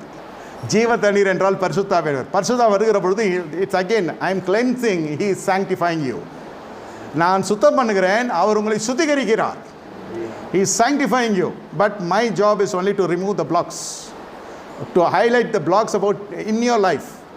உங்கள் வாழ்க்கையில் இருக்கிற தடைகளை எடுத்து சொல்ல வேண்டியது மெய்ப்பனுடைய பங்கு. இந்த இடத்துல முகஸ்துதி செய்கிற பொழுது மெய்ப்பனுக்கு ஐயோ, ஆடுகள் நாசமாக போயிடும். எல்லா சர்ச்சும் வளவரவுகளாக ஆகிடுவாங்க. ஏன்னா எல்லா பாஸ்கிட்டையும் போய் பார்த்தா யாராக்கிட்டையாவது நமக்கு ஒரு விமோசனம் கிடைக்குமான்னு பார்க்குறவங்களுக்கு ஒரு இடத்துல வந்தோன்னா அவங்க சாட்டிஸ்ஃபை ஆகிடணும். அடுத்த அனும் போகக்கூடாதுன்னா இங்கே கல் புரட்டப்படும். கல் புரட்டப்பட்டால் ஜீவ தண்ணீர் உள்ளே வரும். அப்பொழுது அந்த ஆடுகள் இந்த தண்ணீரை குடித்த தொட்டு தான் அந்த உணவு தீர்மானமாகும். உங்களுக்கு கேட்கப்படுகிற தேவவாசனம், இந்த அபிஷேகம் வருகிற பொழுது நமக்குள்ள எந்த அசுசியும் வராது. இதே வேலையை செய்கிற பொழுது அப்போ ஆடும் கிடையாது, எதுவும் கிடையாது, தனித்து நிற்கிறான் யாக்கோப். ஆனால் கல்லை புரட்டுகிற அந்த சத்தியம் தெரியும், நேரத்தை கடைபிடிக்கிற சத்தியம் தெரியும், காலத்தை உணர்ந்து ஆடுகளுக்கு எவ்வளோ நேரம் செலவு பண்ணணும் நேரம் தெரியும். அதிகமான நேரம் செலவு பண்ணக்கூடாது, இருட்டில் கொண்டு போகக்கூடாது. ஆனால் இன்னும் கொஞ்சம் மேய விடலாம், இவ்வளோ சீக்கிரம் நம்ம செய்யக்கூடாது. ஆனால் கல்லை புரட்டணும். பிரியமான தேவன ஜனமே, எத்தனை பேருக்கு இந்த செய்தி உங்களுக்கு வந்து சேருகிறது எனக்கு தெரியவில்லை. ஆனால் இதுதான் மெய்ப்பன் இல்லாதபடினால் சிறுமைப்படுத்தப்படுக. இந்த கால வேலை என்ன நடக்கும்னா கல்யாணம் டிலே ஆகும். ஆமாம், உங்களுக்கு அட்மிஷன் டிலே ஆகும். கல்யாணம் டிலே ஆச்சுன்னா அப்புறம் குழந்தை பிறகுறது டிலே ஆகும். குழந்தை பிறகுறது டிலே ஆச்சுன்னா உங்களுடைய வயோதியில் ஒரு 4 புள்ளை பெற்றுக்கிற பெண்மணி ஒரு புள்ளையோடு நிறுத்திடுவார். டைம் இல்லை, அவ்வளோதான். உடல் அவ்வளோதான் ஒத்து உழைக்கிறது, ஆட்கள் இல்லை. இவன் வயசில் இருக்கப்போ அவங்க அம்மா அப்பாலாம் அப்போ கல்யாணம் பண்ணல, டிலே ஆகுதா? அந்தம்மா வயசு டைம், அவங்க டைம் ஸ்லான் முடியுது, அவங்க போய் சேர்ந்துடுறாங்க. தாய் தகப்பேன் நமக்கு உதவியாக இருக்கிறது சொல்கிறேன். அப்புறம் இது எல்லாம் மனக்கிளேசெல்லாம் போய் மனம் திரும்பி கல்யாணத்துக்கு ஒத்து வந்து அப்புறம் அதுக்கு கரு சேர்ந்து குழந்தை பெற்று எடுக்கிறதுக்குள்ளே அப்பா அம்மா டிக்கெட் வாங்கிடுவாங்க. பார்த்துக்கிறதுக்கு ஆள் இல்லை, ஒரு பிள்ளையோடு நாங்கள் நிறுத்திக்கிறோம். கவர்மெண்ட் ஏற்கனவே சொல்கிறோம் அதுவும் வேணான்னு. இந்த நாட்டுன்னு சட்டம் இது. வேதம் அப்படி சொல்ல பலிக்கு பெருகுன்னு சொல்லுது. ஏன் சொல்கிறேன்னா, ஒரு நல்ல பலிக்கு பெருக வேண்டிய ஃபேமிலி எல்லாம் இப்போ அப்படியே 2, 1 ஆனதுக்கான காரணம் சொல்கிறேன். அந்த சைக்கிள் வந்து இது இன்றைக்கி நேற்று பிரச்சனை இல்லை. இது நீங்கள் சபைக்கு லேட்டாக வரீங்க அது மாதிரி நான் சொல்ல, வாழ்க்கையே ஏன் லேட் ஆச்சுன்னு சொல்லியிருக்கேன் நான் உங்களுக்கு. சில பேர்லாம் பார்த்தீங்கன்னாக்கா எல்லாம் டைமுக்கு முடிஞ்சிடும். அதெல்லாம் 50 வயசில் பார்த்தீங்கன்னாக்கா எல்லாம் பசங்களாம் வளர்ந்துருப்பாங்க. அதாவது கல்யாண பக்கத்தில் இருப்பாங்க. 55க்குள்ளே பார்த்தா பேரம்பேத்தி எடுத்துருவான். Happy living. அதுக்குள்ளே என்ன சொல்கிறேன்னா, அதுக்கு ஒரு கல் இருக்கும். இது வந்து இதுக்கு ஒரு குடும்பத்துக்கு ஒரு தடைக்கல் இருக்கும். ஃபைனான்ஷியல் மிஸ்மேனேஜ் இருக்கும், இல்லை ஒர்க்கில் பிரச்சனை இருக்கும், இல்லை வேலை செய்ய வேண்டியவன் போய் வியாபாரம் பண்ணணுன்னு போய் தோற்றுக்கொண்டே இருப்பான். சில பேர் வேலைக்கு போகாமே இருப்பான், சில பேர் வேலையே கதின்னு கிடப்பான். ஒவ்வொரு இடத்திலும் ஒவ்வொரு கல்லை மெய்ப்பன் மட்டும்தான் புரட்ட முடியும். இயேசுவின் நாமத்தில் சொல்லுகிறேன். அந்த அளவுக்கு மேய்ப்பன் போய்கொண்டே இருக்கணும். ஆடுகளுக்கு பின்னே போய்கொண்டிருக்கணும். அவனுக்கு ஓய்வெல்லாம் இருக்கக்கூடாது. ஆடுகளுக்காக ஜீவன் கொடுக்குறனா இருக்கணும் மேய்ப்பன், பணம் கொடுக்குறனா இருக்கக்கூடாது. இது போய் செழித்து வந்து தான் ஊழியத்துக்கு கொடுக்கும். இதெல்லாம் நம்புகிற மாதிரி இருக்கா? ஏன்னா ஆமாம், இது உண்மை. இதை செழிக்க வைக்கிறது தான் மேய்ப்பினுடைய கடமை. மேய்ப்பன் இல்லாதபடிலாம் சிறுமைப்படுகிறாங்க. இவன் முதல்ல பட்ட சிறுமை கர்த்தரால் கொடுக்கப்பட்டு, ரெண்டாவது அவனே தேடிக்கிறான், மூணாவது ஒரு சான்ஸ் கர்த்தர் கொடுக்குறார், சரி மனம் திரும்புகிறான். அதுக்கப்புறம் மேய்ப்பன், the shepherd has to play his role in the lives of the believer. சரி 50 வயசில் வரட்டும், 60 வயசில் வரட்டும், அங்கேருந்து ஆரம்பிக்கணும் மேய்ப்பன். ஆத்மா வாழ்வதை போல் எல்லாவற்றிலும் சுகமாக இருப்பாய். No matter what's your past education, what's your past experience in job, அதெல்லாம் பலிபீடத்துக்கு தேவையில்லை. டைமுக்கு வரியா, டைமுக்கு வந்து கெடுக்கிற ஆகாரத்தை எடுத்துக்கிறியா, உன் வாழ்க்கையில் இருக்கிற கல்லை புரட்டி புரட்டி புரட்டி போட்டுக்கிறதுக்கு செய்தி வந்து கொண்டிருக்கு தான். கண்மலை உடைக்கிற ஒரு சமட்டியாக வார்த்தை வந்து கொண்டு இருக்கும். நேரே பேசுகிறார் ஆண்டவர், எனக்கு ஆறுதலாக இருக்கிறது. சில சமயத்தில் அதிகாரமுடைய அந்த வார்த்தை வருகிற பொழுது அந்த கல் புரட்டப்பட்டு இந்த கல் சுக்குநூறாய் உடையும். சுக்குநூறாய் உடைகிற பொழுது ஜீவத்தண்ணி, the flow of the living water will flow in your life. அப்போ ஜீவ தண்ணீர் உள்ள வந்தோன்னா உங்களுக்கு உலக பிரகாரம் தாகம் வராது. அதுக்கப்புறம் என்ன நடக்குதுன்னு கேட்டிங்கன்னா, உங்கள் கரம் பரிசுத்தம் அடைகிறது. ஜெபித்த நீங்கள் ஆராதிக்க வருகிறீங்க. அதன் பிறகு என்ன நடக்குது? சரியான தலைமைத்துவத்தில் வந்ததும் தேவையில்லாத தலைமைத்துவம்லாம் உடைக்கப்படுகிறது. பார்வனும் வேணாம், எகிப்து வேணாம், செங்கல் இருக்கிற தொழில் வேணாம், பாரம்பரியம் வேணாம், மறுபடியும் பிறந்த அனுபவம் வந்திருக்கிறது. பரிபூர்ண சுவிசேஷம் வந்து சேர்க்கப்பட்டிருக்கிறது. காலையிலும் மாலையிலும் கர்த்தரை துதிப்பேன், ஞாயிற்றுக்கிழமை எப்போ வரும்னு காத்து கொண்டிருக்கிற அளவுக்கு நம்முடைய இருதயம் வரும். That day is not meant for shopping. That day is not meant for feasting. That day is not meant for even fasting. வாங்க ஆலயத்தில் அமருங்க, ஆலயத்தில் சாப்பிடுங்க, ஆலயத்தில் இருங்க, களி கூறுங்க, கரங்களை உயர்த்துங்க, ஆராதிங்க, தேவ செய்தியை கேளுங்க. அதிகப்படியாக உங்கள் ஆலய வேலையை கூட நான் எதுவும் வாங்கிறதில்லை. All that your heart should flow in the service. It should overflow. It should bubble and it should bubble and it should bubble. Then there's a rejoicing in your life. இந்த மாதிரி நீங்கள் ஞாயிற்றுக்கிழமையை அனுசரிச்சிங்கனாக்கா, ஓய்வு நாள் அனுசரிச்சிங்கனாக்கா, திங்கட்கிழமை முதல் கொண்டு முதல்ல என்ன ஆகும்னா வேலையில் ஒரு மாறுதல் வரும். என்ன மாறுதல் வருது? உளையான சேட்டில் கருத்தை வைத்த மனுஷன் இப்போ என்ன நடக்கிறது? ஆண்டவர் சொல்லுகிறார், ஆதியாகமம் புஸ்தகம் 31:42, தேவன் என் சிறுமையையும் என் கையின் பிரயாசையும் பார்த்து நேற்று ராத்திரியில் உண்மை கடிந்து கொண்டான். யாக்கோபு சொல்கிறார் லாபான் நெட்டில். முதல்ல இந்த மாதிரி தான் ஆடு பிஸ்னஸை பண்ணுறதை பார்த்தோன்னா லாபானுக்கு கொல்ல பிரியமாயிடுச்சு. டே அப்பா, இப்படியெல்லாம் ஆட்டுக்கு தண்ணி காட்டினானா? இதே வேலை தான் மோசே பண்ணார். 2வது அதிகாரத்தில் நீங்கள் மோசே நீங்கள் வாசித்து பார்த்தீங்கன்னாக்கா, 2வது அதிகாரத்தில் யாத்திரையாம புஸ்தகத்தில் 17 முதல் 19 வசனம் வரை அங்கே இருக்கிற மேய்ப்பர்கள் அதை விட மோசம்.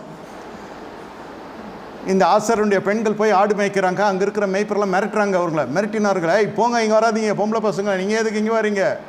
கல்லை புரட்டணும், அங்கிள் கொஞ்சம் வாங்க ஹெல்ப் பண்ணுங்க. அதெல்லாம் செய்ய முடியாது, ஏன்னா இவங்க ஆடுக்கு ஒழுத்துருமே. பாருங்கள் மேய்ப்பர்களுக்குள்ளே, நான்லாம் செய்ய மாட்டேன், நீங்கள் எங்கள் சபை இல்லை அப்படி சொல்கிறாங்க இல்லையா? ஜீவ தண்ணீர் கிடைக்காத ஆடுகளுக்கு அந்த நேரத்தில் மோசே வருகிறார், கல்லை புரட்டுகிறார். அவனை மிரட்டின மேய்ப்பர்களுக்கு மத்தியில் இந்த ஆண் சிங்கம் எழும்பி நிற்கிறான். ஒரு மனுஷன் ஒரு உதவிக்காரனாக எழும்பி நிற்கிறான், இந்த கல்லை புரட்டுகிறான், தண்ணீர் காட்டுகிறான். இந்த ஆடுகளெல்லாம் பறிக்கிட்டு அப்புறம் அந்த பெண்கள் ஆட்டுகளை ஓட்டி கொண்டு சென்று வெளியில் துறவியில் நடந்ததை வீட்டில் போய் சொல்கிறாங்க. பாருங்கள், அந்த பெண்கள் வீட்டில் வெளியில் என்ன நடக்குதோ அது போய் பேரண்ட்ஸுக்கு சொல்கிறாங்க.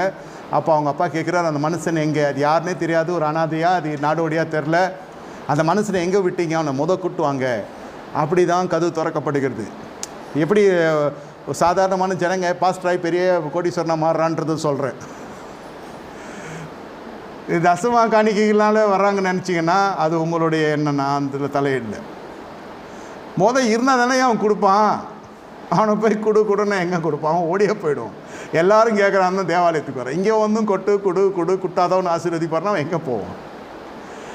முதல்ல அவனுக்கு இருக்கிற, please understand and discover the அப்டக்கல் which is hindering that individual family is blessing. அந்த கண்களை திறக்கிறவர் கர்த்தர், அந்த வெளிப்பாடு கொடுக்குறது கர்த்தர். அதை அவங்களாம் அவங்க கேட்கவும் மாட்டாங்க ஃபஸ்ட் ஸ்ட்ரோக்கில். ஆனால் சொல்கிறத நிறுத்தக்கூடாது. அதை பார்த்து மேய்ப்பன் சோர்ந்து போயிடக்கூடாது. மேய்ப்பன் the shepherd should not restrict himself visiting the souls. நான் சொன்னால் கேட்க மாட்டான்டவர், நான் ஏன் போகணும்லாம் சொல்லக்கூடாது. அவன் மரண பரியந்தும் அவன் கூட நம்ம போய்கிட்டே இருக்கணும். அவன் கேட்குறானோ கேட்கலையோ அது அவனுடைய ஜோலி. That's none of our business. Our business is to keep serving the Lord in the way He wants us to serve. நம்ம ஊழியம் செய்து கொண்டே இருக்க வேண்டும். தேவன் விரும்புகிற விதத்தில் ஊழியம் செய்து கொண்டிருக்கணும். அது விசுவாசி கேட்குறான் கேட்கலன்றதெல்லாம் ரெண்டாவது. இப்படி போகிற பொழுது மோசேக்கு ஒரு நல்ல ஒரு திறப்பு வாசல் திறக்கப்படுகிறது. அந்த வீட்டில் அவனை மனுஷனாக்கிட்டான். இங்கே யாக்கோபையும் அந்த வீட்டில் ஒரு மனுஷன் மாப்பிள்ளை ஆகிட்டார். மோசையும் அந்த வீட்டில் மாப்பிள்ளை ஆகிட்டார். பாருங்கள், நீங்கள் நல்ல ஊழியம் செய்ய செய்ய செய்ய உனக்கு வாசல் திறக்கப்படும். அந்த குடும்பத்தில் ஒரு மனுஷனாக உன்னை பார்ப்பார்கள். மெய்ப்பரில் சொல்கிறேன், கல்யாணம் பண்ணுறதை எப்படி எடுத்துக்கொள்ளணும்னா, இவர் பாஸ்டர் இல்லை, அவர் வந்து எங்கள் பிரதரு, இந்த ஃபேமிலியில் ஒரு மெம்பர் மாதிரி, அவர் எங்கள் அண்ணன், அவர் எங்கள் தம்பி, அவர் எங்கள் மகன், இப்படி ஆகிடும். That is the affinity in Christ. குடும்பத்தில் ஒரு அங்கத்தினராய் மாற செய். அந்த ஆடுகளுக்கு தண்ணீர் காட்டாமல் நீ தசமாக கொடு, நீ இதை கொடு அதை கொடுன்னா அவன் எஸ்கேப் ஆகிடுறான். இப்போ சபையும் விரிச்சோடி காணப்படுது. இந்த மெய்ப்பொண்ணும் போய் பார்க்கறது இல்லை. ரொம்ப ப்ராப்ளம். அதாவது எல்லாம் தலைக்கீழாக போகுது. மெய்ப்பர்கள் தண்ணீர் காட்டுகளாக இருக்கணும். மெய்ப்பர்கள் எப்படி இருக்கணும்? தண்ணீர் காட்டுகளாக இருக்கணும். மெய்ப்பர்களுக்குள்ளே வாக்குவாதம் இருக்கக்கூடாது, ஆர்கியூமெண்ட் இருக்கக்கூடாது. சொல்கிறோம் கேட்கல, நம்ம எதுவும் அதுக்கு மேலே பேச முடியாது, நம்ம மௌனமாக இருக்கணும். வாக்குவாதம் இருக்கிறதெல்லாம் நிறுத்தினாக்கா அந்த மந்தை என்ன செய்யாது? செதறாது. இந்த ஆபிரகாம் லோத்தும் பிரிவதுக்கு காரணம் வாக்குவாதம். நாம் சகோதரர் நமக்குள்ளே வாக்குவாதம், நீ பிரியும் நினச்சா நீ பிரிஞ்சுக்கோ, போகணுன்னு நினச்சா போய்க்கோ, யாரும் உன்னை தடை செய்யலை. கிழக்கே போனால் நான் மேற்க போகிறேன், நீ மேற்க போனால் நான் கிழக்க போகிறேன், நீ வடக்க போனால் நான் தெற்க போகிறேன். No arguments, no debate. கடைசியில் என்ன நடக்கிறது? ஒருவனுடைய கை நல்லா ஓங்கி இருக்கிறது. யார்? ஆபிரகாமுடைய கரை நல்லா ஓங்கி இருக்கிறது. லோத்தனுடைய கரம் ஆரம்பத்தில் ஓங்கினதை போல் இருக்கிறது, அதன் பிறகு நிற்கலை. For all the money what you have or what you are going to get, it should have a principle in your life. அதையெல்லாம் சொல்லிக் கொடுக்குற இடம்தான் தேவனுடைய சமூகம். தேவனுடைய சமூகம். அந்த பணம் வந்ததும் தசமாக மட்டுமில்லை, வாழ்க்கையில் பணம் வருவதுக்கு முன்பே உங்களுக்கு எல்லாம் போதிக்கப்படுகிறது. போஜனத்தை ஜெயிக்கணும், இந்த ஹோட்டல் ஃபுட்டை ரெஸ்ட்ரிக்ட் பண்ணணும், பிள்ளைங்க ஆசைப்படுவாங்க, பார்த்து நடந்து கொள்ளணும். பிள்ளைங்களுக்கு நீங்கள் you need to pay attention to your family, not in terms of money alone. வெளில கூட்டு போய் அதுங்களை வாங்கி கொட்டுறது மட்டும் இல்லை, நீங்கள் வாங்கி கொடுக்குற வஸ்திரங்கள் மட்டும் இல்லை, நேரம் செலவு செய்யணும், நீங்கள் கண்டிதம் உள்ளவர்களாக இருக்கணும், விசாரிக்கிறவர்களாக இருக்கணும். உங்களுக்கு எல்லா பக்குவமும் வேதம் சொல்லிக் கொடுக்குறது. இப்போ பணம் வருகிற பொழுது ஒன்றும் பெரிய மாறுதல் வராது.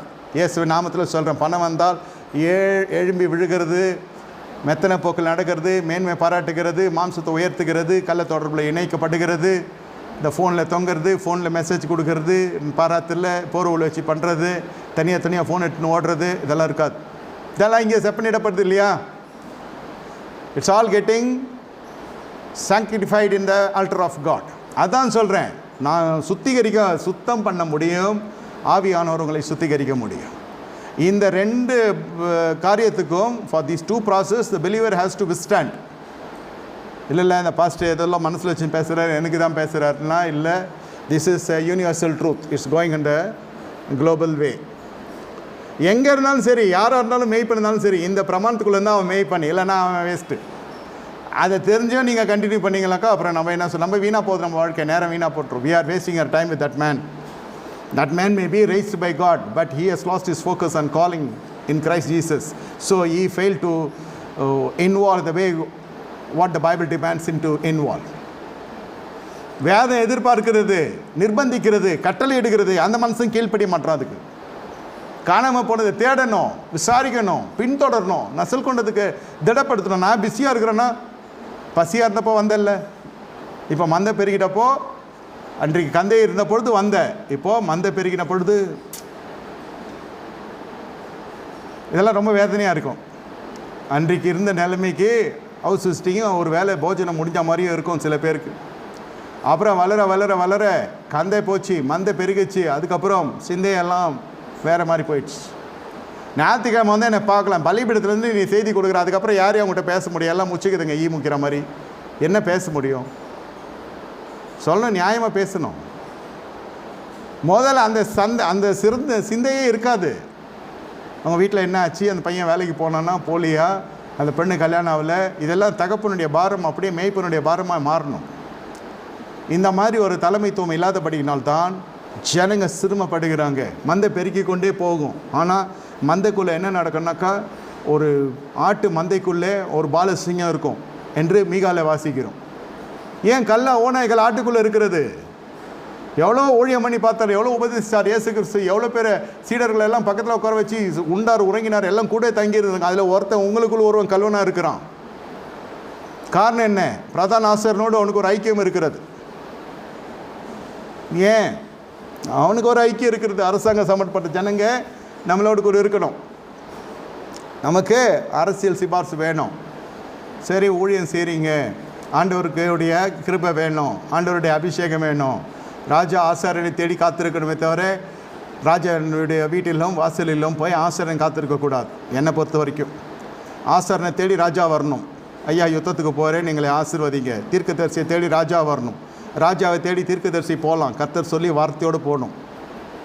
ராஜாவே இதை செய்யாதிரும் என்று சொல்லுகிற அளவுக்கு அந்த தீர்க்கதரிசியுடைய அபிஷேகம் இருக்கணும். கர்த்தருடைய வார்த்தை வரணும். அப்போ போகலாம். அவன் ஏதோ ஒன்று பண்ணுறான்றதுக்காக அவன் வீட்டான போய் நிற்க முடியுமா? நம்ம வேதத்து படி நான் சொல்லுகிறேன், முகஸ்துதியெல்லாம் இருக்கக்கூடாது. முகஸ்துதி எல்லாம் இருந்தால் இங்கு மந்தை சரியாக இருக்காது. ஒவ்வொரு குடும்பத்தினுடைய கையின் பிரயாசத்துக்கும் பலிபீடம் பொறுப்பெடுக்க வேண்டும். எப்படி ஐயா பொறுப்பெடுக்க முடியும்? அவன் வேலைக்கு போகணுமே, அவன் படிப்புக்கு ஏற்றப்படி தான் வேலை கிடைக்கும். நான் சொல்கிறேன், படித்தவனுக்கு தேவபயம் இருக்கும் என்று நினைக்கிறீர்களா? படியாதவனுக்கு தேவபயம் இருக்காது என்று நினைக்கிறீர்களா? தேவ பயம் என்பது படித்தவனுக்கும் இருக்க வேண்டும், படிக்காதவனுக்கும் இருக்க வேண்டும். பலிபீடம் படிப்பையோ ஆழ்த்தத்துவத்தையோ பார்க்கக்கூடாது என்பது தான் நான் சொல்ல வருகிற கருத்து. அவன் ஏழையாக இருக்கட்டும், அவன் கோழையாக இருக்கட்டும், அவன் பாவியாக இருக்கட்டும், பரிசுத்தவனாக இருக்கட்டும், அதெல்லாம் முக்கியம் இல்லை. இந்த பலிபீடத்தில் புறப்படுகிற வார்த்தை சத்தியமுனை விடுவிக்க வேண்டும். டிகிரி படிச்சு வந்து ஆசீர்வதிக்கப்படும் எங்கன்னா எழுதி இருக்குதா? அதுக்குன்னு படிக்கவே படிக்காதுன்னு சொல்லி எழுதி இருக்குதா? ஒவ்வொரு குடும்ப சூழ்நிலையும் ஒவ்வொரு பின்னணி. ஒரு சின்ன கடை தான் இருக்கும். நீங்கள் பார்த்தீங்கன்னாக்கா செழிப்பு, நான் சொன்னேன் இல்லையா, அவங்க உழைப்பு செழிப்பு. ஆனாலும் ஆசாரன் வரணும். அது எத்தனை வருஷம் ஆனாலும் சரி, ஆசாரனே பாதி கிழமை ஆனாலும் சரி, நீங்கள் வந்து ஒரு மாதத்தில் ஒரு நாள் எங்கள் வீட்டுக்கு ஹவுஸ் விசிட்டிங் வந்து தான் அவங்க அடுத்த வேலையை ஆரம்பிப்பாங்க. அப்படிப்பட்ட குடும்பங்களும் இருக்கிறது. இது ஹவுஸ் விசிட்டிங் கூப்பிடணுன்றதுக்கு சொல்ல, கூப்பிடுறாங்களோ இல்லையா, அது மேய்ப்பனுடைய கடமை. அதை விசாரிக்கிற இடம் தான் அந்த ஹவுஸ் விசிட்டிங்னு சொல்கிறேன். All things cannot be shared in the tabernacle of the Lord. எல்லா விஷயம் சபையில் பேச முடியாது. ஜனங்க வந்து போய் கொண்டிருக்கிறாங்க.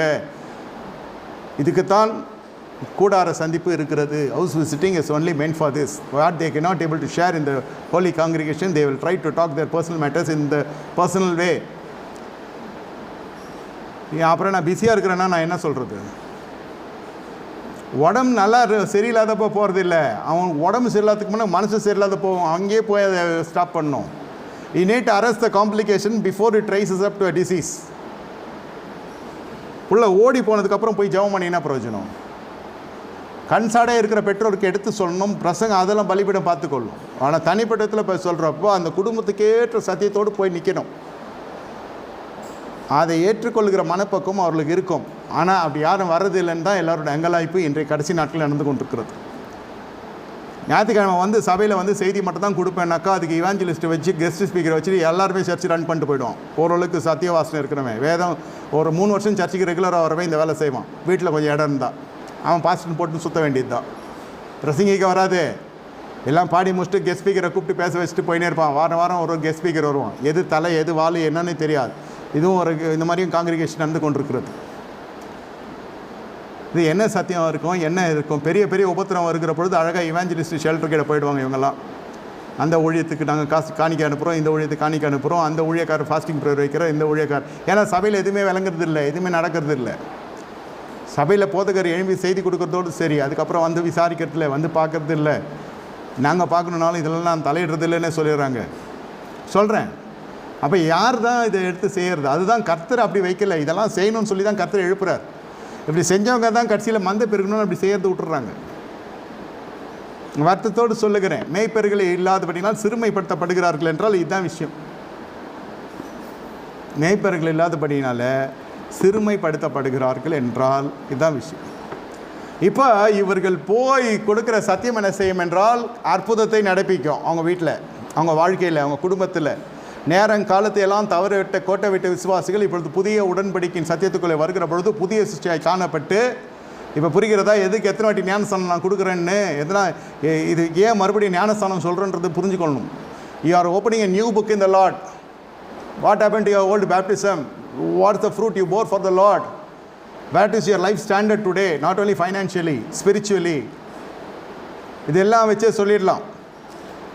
இது காலாவதி ஆகிவிட்டது, இது பழையவனே, பழையமா புதிய மாவோடு சேர்க்கக்கூடாது.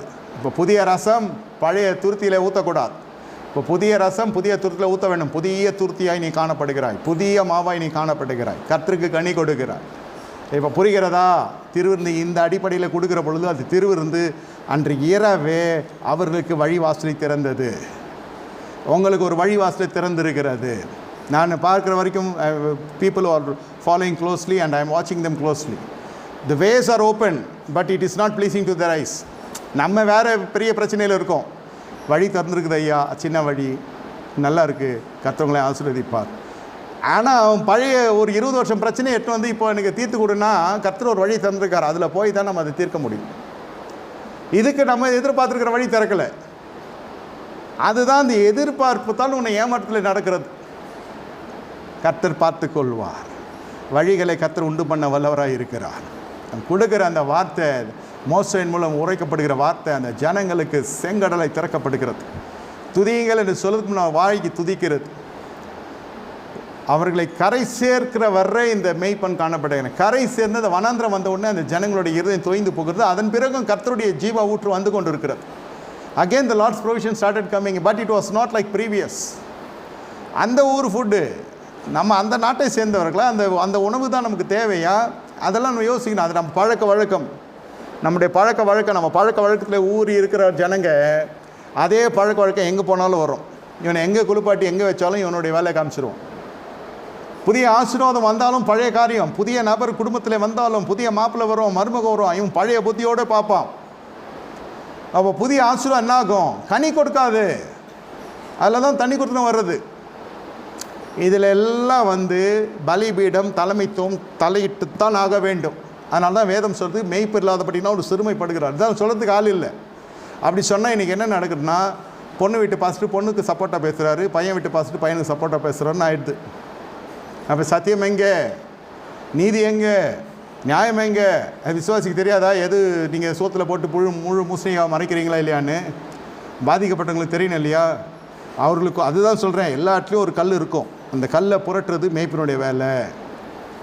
அந்த கல்லை சொன்னால் நமக்கு பிரச்சனை வந்துடும். சபை விட்டு ஜனங்க போய்டுவாங்கனாக்கா ஐயோ மெய்ப்பனுக்கு ஐயோ, ஆடுகள் சிதறடிக்கப்பட இல்லைனாலும் போயிடாது. நீ சத்தியத்தை சொல்லனாலும் போயிடும், சொன்னாலும் அது நிற்கும். என்னை பொறுத்த வரைக்கும் ஒரு நாள் எல்லாம் போனாலும் திரும்பி வரும். அது என்னை கேட்டுக்கொண்டிருக்க தேவனுடைய சொன்னமே, இந்த இரவு வேலையிலே புரிந்து கொள்ளுங்க. சிறுமை வாழ்க்கையில் மெய்ப்பனை பார்த்த பிறகு அந்த சிறுமை என்னவா மாறணும்? அப்படியே பெருமையாக மாறணும். பெருமைனா என்ன? கர்த்தர் நம் பேரை பெருமைப்படுத்துகிறார், கீர்த்தியும் புகழ்ச்சி மாற செய்கிறார். அதான் வசனம் சொல்லுது, வெட்கத்தை கண்ட இடத்தில் 2 அத்தனையான பலனை நீ காண்பாய். எந்த பட்டணத்தில் அசுசியாய் நம்முடைய வாழ்க்கையை நார பண்ணினதோ அதே பட்டணத்திலே கர்த்தருடைய நாமத்திலே சொல்லுகிறேன், தேவனால் கொடுக்கப்படுகிற அந்த விடுதலையின் சத்தியம் போய் ஆத்துமாக்களை சந்திக்கிற பொழுது அந்த கல் சுக்குநூறாய் உடைக்கப்படும். லாசரு வீட்டில் ஒரு கல்லை நகர்த்த வேண்டியதாக இருந்தது. ஜெபிக்கிற குடும்பம் தான், இயேசுவை வரவேற்கிற குடும்பம் தான். லாசரு இறந்து விட்டார், கூப்பிட்டு பார்க்குற இயேசு வரவில்லை. கட்சியில் செத்து எல்லாம் அடக்காரதெல்லாம் பண்ணி 4 நாள் கழித்து வருகிறார். கல்லை நகற்றுங்கள். அவருக்கு விசுவாசம் இருக்கிறது. கல்லை நகற்றுங்கள். ஜனங்களுக்கு விசுவாசம் இல்லை. ஐயோ நாருமே ஆண்டவரே 4 நாள் ஆகிவிட்டது. கல்லை நகர்த்துகிறது. மறுபடியும் சொல்லுகிறேன், ஒவ்வொரு குடும்பத்தில் ஒரு கல் இருக்கிறது. அந்த கல்லை நகற்றினால்தான் அதிசயம். இவ்வளோ சொல்கிறோம். கிறிஸ்துவ வாழ்க்கையில் ஒரு கல்லை போட்டு மூடிட்டான். அதை நகற்றினது பிதாவாகிய தேவனுடைய வேலை. இதுவரை இயேசுனுடைய கல்லறை மூடப்படவில்லை. யார் அந்த கல்லை திறந்தது? யார் அந்த கல்லை நகர்த்தினது? உங்கள் வாழ்க்கையில் இருக்கிற கல்லை நகற்றுவதற்கு போதகன் தேவை. நான் சொல்லி கொண்டு வருகிறேன். கிறிஸ்துவனுடைய வாழ்க்கையில் கல்லை நகற்றுவது பிதாவினுடைய ஊழியமாக இருந்தது. அதுதான் புதிய உயிர் தேர்தலை கொடுத்தது. அல்லேலூயா. கல்லறை திறக்கப்பட்டு இருக்கிற எல்லா கல்லறையும் மூடி இருக்கிறது. இயேசுவின் கல்லறை மட்டும் திறக்கப்பட்டு இருக்கிறது. என்னை கேட்டுக்கொண்டிருக்க தேவனுடைய சின்னமே, சில காரியங்கள் நாம் செத்து போயிருக்கிறோம், பரிசுத்தத்துக்கு செத்து போயிருக்கிறோம். கல்லை தர அந்த மெய்ப்பன் தான் தேவை. அந்த கல்லை புரட்டுகிற மெய்ப்பன் தேவை. அப்போ ஜீவ தண்ணீர் வரும். ஜீவ தண்ணீர் என்றால் பரிசுத்தம். பரிசுத்தம் எங்கே உண்டு அங்கே விடுதலை உண்டு. உன்னை அதிசயங்களை காண பண்ண செய்கிற தேவன் அவர். நீ அதிசயங்களை காண போகிறாய். அதிசயங்கள் நடைபெறப் போகுது. நாம் பேசி கொண்டிருக்கிற பொழுதே வெளிநாடு பயணங்களுக்கு காத்திருக்கிற ஜனங்கள் இயேசுவின் நாமத்தில் உனக்கு கதவுகளை கர்த்தர் திறக்கிறார். தேவன் சொல்லுகிறதை நான் சொல்லுகிறேன். அதிசயப்பட்டு இருதயம் பூரிக்கும். பெரிய காரியங்கள் நடைபெறும். அது வருகிறவர்கள் திருமணத்துக்காகத்தான் வருவாங்க, பிள்ளை பேருக்காக தான் வருவாங்க. ஆனால் அந்த கல் நகர்த்தப்படுகிற பொழுது அப்படியே விசுவாசியை மாறுகிறன்னு உண்டு. 100ல் 2 பேர் சொல்லுங்க. ஆனால் அப்படி சபைக்குள்ளே வந்தவனுடைய வாழ்க்கையில் கல் புரட்டப்படுகிறது. மேய்ப்பன் மீது விழுந்த கடமை. செய்தியோடு மட்டும் இருப்பது மேய்ப்பனுடைய அழைப்பு இல்லை. செய்திக்கு பிறகும் இறங்கி வேலை செய்யணும். செய்தி கொடுக்கிறதோ தேவனிடத்தில் வார்த்தையை பெற்றுக்கொண்டு வந்து பிரசங்கித்து போகிறதோ மட்டுமல்ல, சந்திப்பு இருக்க வேண்டும், திடப்படுத்த வேண்டும், திடநட்டத்தை திடன்படுத்த வேண்டும், ஊனமுற்றத்தை பலப்படுத்த வேண்டும், காலுடையதை கட்டு போட வேண்டும், குழியில் இருக்கிறதை தூக்கி எடுக்க வேண்டும். இது எல்லாம் வேதம் சொல்லுகிறதே நான் சொல்லுகிறேன். புதிதாக நானே என் கருத்தை சொல்லலை. இதெல்லாம் செஞ்சால்தான் அந்த மேய்ப்பெண் இப்படிப்பட்ட காயங்களை கட்டுகிறா இருந்தால் தான் மந்தைக்குள்ளே சிறுமை வராது. எல்லா குடும்பத்தின் மீதும் அபிஷேகம் வருகிறத போல எல்லா குடும்பத்தின் மீதும் அந்த ஆண்டினுடைய வாக்குத்தத்தத்தின் ஆசீர்வாதம் இறங்கியே தீர வேண்டும். அல்லேலூயா. கர்த்தர் உங்களுக்கு பெரிய காரியங்களை செய்ய போகிறார். பெரிய காரியங்கள் நடக்க போகிறார். கண்களை மூடி கர்த்தர் நோக்கி பார்ப்போமா? 3 சிறுமை. முதல்ல கர்த்தர் கொடுக்குற சிறுமை. 2வது சிறுமை நாமே போய், அதான் ஆசார் இல்லாதபடினால் இதெல்லாம் நடக்கும். 3வது ஆசாரின் இல்லாதபடினால் சிறுமை. இந்த மாலை வேலையில் தலைமைக்கு நான் கீழ்ப்படிவேன், தலைமையினுடைய வார்த்தையை தட்டுக்கிறது இல்லை, அப்படி இருக்கணும். மோசேயும் தலைமைத்துவத்தில் காலேபும் யோசுவும் அப்படியே 2 பேரும் ஒரு வயசுலாம் இல்லை. வயசில் பெரியவர் காலேபு, யோசுவா சின்னவர். ஆனால் 2 பேருமே அப்படி நிற்கிறாங்க மோசேக்காக. அப்படி ஒரு கீழ்ப்படிதல், அப்படி ஒரு உத்தமம், அப்படி ஒரு மிகப்பெரிய ஒரு பரிசுத்தம். ஊழியக்காரனை குறித்து எதுவும் பேசுறதில்லை. அவங்க குடும்ப விஷயம் எதுவாக இருந்தாலும் அதெல்லாம் பறைசாற்றதில்லை, விமர்சிக்கிறதில்லை. உலகமே விமர்சித்தது, ஜனங்களாம் விமர்சிக்கிறாங்க, 10 கோத்திரமும் அலறுகிறது, கலகம் பண்ணுகிறது. கர்த்தர் வாதை அனுப்புகிறார். ஆனால் அந்த 2 பேர் மட்டும் வாயை திறக்கவே இல்லை. யோசுவா என்ன யோசுவா என்று சொன்னாலே அடுத்த அடியேன் என்று சொல்லுகிற அளவுக்கு ஆகிவிட்டது. அப்படி ஒரு பயபக்தியான ஒரு வாழ்க்கை ஜீவியம், விசுவாசியின் ஜீவியம் சொல்கிறேன். அப்புறம் தான் ஒரு ஊழியரானதெல்லாம். முதல்ல நல்ல மாணவன், அதன் பிறகு நல்ல ஒரு குடும்பஸ்தனாக மாற முடியும். சின்ன வயசுலேருந்து கீழ்ப்படிதல் வருது இல்லையா? கண்களை மூடி கர்த்தரை நோக்கி பார்ப்போம். ஆண்டவரே, சொன்னதை சொன்னேன், ஆசீர்வதியும். இந்த 3 ஆராதனையிலும் உடைய வார்த்தை உயர்த்தப்பட்டதுக்கு ஸ்தோத்திரம். இந்த ஜனங்களை ஆசீர்வதி. இனி இந்த சந்ததியார் வாழ்க்கையில் சிறுமை வராதவன், மேய்ப்பன் மூலம் வர வேண்டிய அனுகூலங்கள், தங்கள் மனம் திரும்புதல் மூலம் வர வேண்டிய அனுகூலங்கள், கர்த்தர் பாடம் புகட்டுறது மூலம் வர வேண்டிய அனுகூலம், இந்த 3 வித ஆசீர்வாதங்கள் இந்த 3 நாட்களில் 3 ஆராதனை பங்கு கொண்ட ஜனங்கள் மீது இறங்கட்டும். ஆசீர்வாதி இயேசுவின் தெளிக்கிறோம். இயேசுவின் நாமத்தில் பிதாவே, ஆமென். என் ஆத்துமாவே கர்த்தரை ஸ்தோத்திரி, என் முளைப்ப நாமத்தை ஸ்தோத்திரி. என் ஆத்துமாவே கர்த்தரை ஸ்தோத்திரி. கர்த்தர் சகல உபகாரம் வருவார். ஆமென். கர்த்தராகிய இயேசு